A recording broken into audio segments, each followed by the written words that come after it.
Delphine Astou est d'abord une chanteuse lyrique. Alors j'ai essayé de l'enregistrer, mais bien sûr, ça nous a fait exploser tous les potards, donc ça ne marche pas. Vous aurez un tout petit bout. En tous les cas, Delphine Astou, elle est chanteuse lyrique et coach vocal. Et donc elle nous explique qu'il faut absolument chanter, chanter, chanter. Un coach vocal, c'est quelqu'un qui aide une personne qui a envie de prendre la parole en public, par exemple, ou de faire une prestation quelconque, et qui a besoin de placer sa voix un peu mieux qu'elle ne l'est. La voix, c'est le reflet de l'âme. Donc par le souffle, qui est quand même la première chose que nous faisons quand nous venons au monde, et la dernière chose que nous faisons quand nous rendons l'âme, c'est qu'elle veut dire, nous touchons à ce qui fait que nous sommes un être humain. Bien nombreux sont les gens qui, à commencer par moi, se coupent de sa respiration. Donc c'est intéressant de travailler la voix parce qu'on est obligé de repasser par le chemin de la conscience du souffle. La voix, c'est quoi? C'est la rencontre entre les cordes vocales et le souffle. Il y a son parce qu'il y a souffle. S'il n'y avait pas de souffle, il n'y aurait pas de son. On respire de manière instinctive, sinon on ne pourrait pas vivre. Travailler sa voix, c'est reprendre le chemin de sa respiration de manière consciente. Moi, je parle plus de présence respiratoire que de conscience ou de connexion.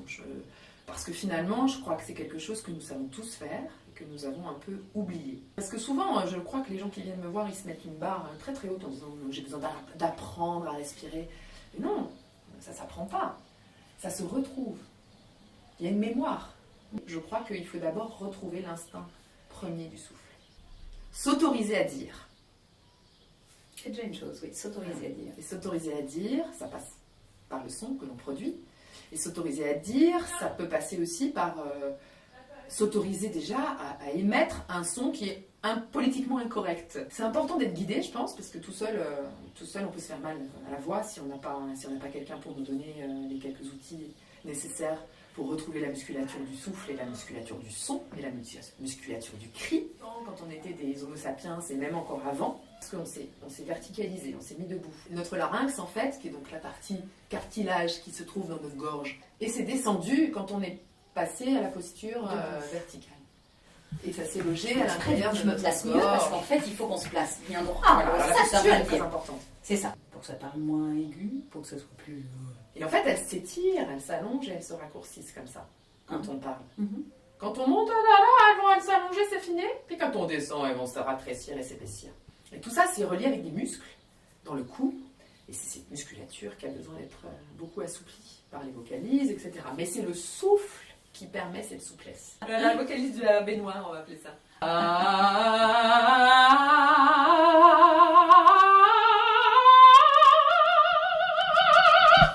Faites-vous plaisir avant tout, en fait. Faire des sons bizarroïdes, essayer de faire vibrer les os.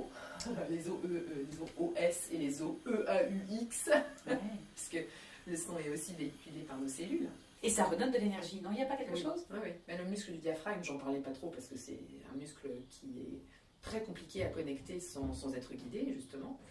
C'est celui qui va se mettre en veille quand on est émotionnellement un petit peu perturbé. Merci. Merci à toi. T'as quelque chose à ajouter? Non, je suis ravie d'avoir été dans cette baignoire. Elle est très confortable, tu ne trouves pas? Elle est géniale, elle est extraordinaire. On pourrait faire un récital.